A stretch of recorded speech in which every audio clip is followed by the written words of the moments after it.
a engrenagem da espiritualidade. Para iniciar essa apresentação, gostaria de fazer uma pergunta aos ouvintes. Vocês sabem o que é egrégora?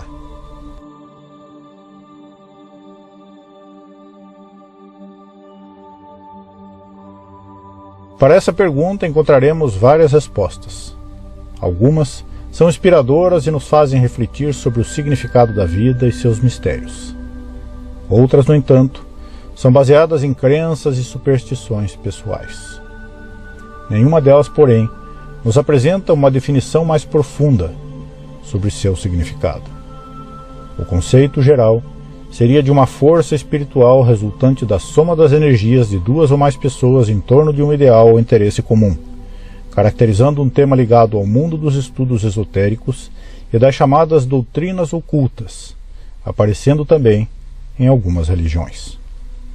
Quando buscamos um entendimento maior sobre o significado da palavra egrégora, verificamos que todos os conceitos existentes são interpretações superficiais divulgadas a partir de dois escritores franceses que fizeram referência a ela em seus livros no passado. O primeiro escritor foi um Rosa Cruz que viveu no século XIX. Seu nome era Alphonse Louis Constant, que utilizava o pseudônimo de Eliphas Levi. Em seu livro A História da Magia, o autor faz referência à palavra egrégora, definindo-a como entidades espirituais que capitaneiam almas, associando-a à energia coletiva capaz de gerar seres cuja influência seria terrível e destruidora. No entanto, não encontramos registros etimológicos para esse termo. Como existem registros de que Eliphas Levi estudou filologia, que é o estudo rigoroso dos documentos escritos antigos e sua interpretação, é possível que ele tenha se inspirado em uma palavra de origem grega, cujo significado seria vigilante ou desperto. O segundo escritor foi um maçom que viveu no século XX. Seu nome era Julius Bocher. Em seu livro A Simbólica Maçônica, o termo egrégora aparece como sendo originário da palavra grega agregorien, que se pronuncia egrégoro. Seu significado estaria descrito no livro de Enoque, caracterizando os anjos que juraram vigiar o Monte Hermon, cuja interpretação a definiu como vigilantes do verbo vigiar. O livro de Enoque é um dos mais antigos e misteriosos textos religiosos, cujas profecias e revelações foram atribuídas ao ancestral de Noé. Alguns pesquisadores acreditam que esse livro não foi incluído na Bíblia por revelar segredos místicos sobre os mistérios da criação. Para o autor, o termo egrégoro poderia ser compreendido como uma entidade vigilante criada a partir de uma assembleia ou coletividade.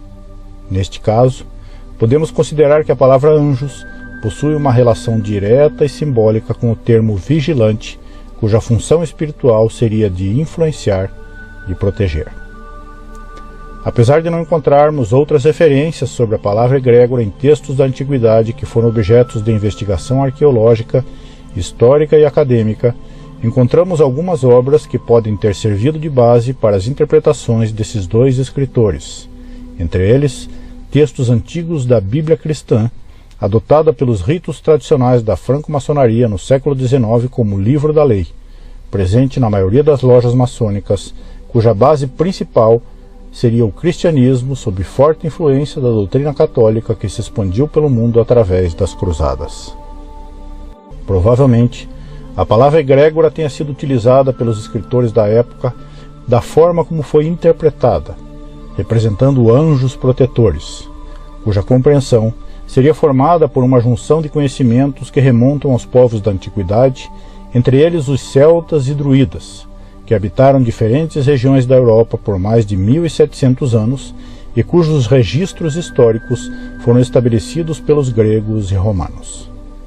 Na Bíblia, esses povos aparecem definidos como tribos, e nos registros do historiador romano Flávio Joséfo como sociedades hierarquizadas que habitavam o antigo continente europeu. O estudo e análise dessas informações nos apresentam uma relação entre a palavra grega egrégora e os verbos agregar e congregar. Estes dois verbos se relacionam com o vocábulo latino grex, que significa rebanho ou grupo, cuja força ou instinto gera uma tendência nos seres vivos de se unir em comunidades, formando grupos de influências mútuas sobre a qual é instituída uma liderança ou hierarquia a que todos seguem ou obedecem. Esse entendimento nos mostra que a interpretação relativa à existência de hierarquia entre os seres vivos de uma coletividade cuja base sustenta o topo é um conceito que foi transferido pelo raciocínio humano ao mundo espiritual ou invisível. O avanço da ciência já tornou possível compreender que a energia criativa universal independe de condição hierárquica, pois seu padrão é circular, definindo uma condição de igualdade. Isso pode ser observado nos movimentos do universo e também nos movimentos do átomo.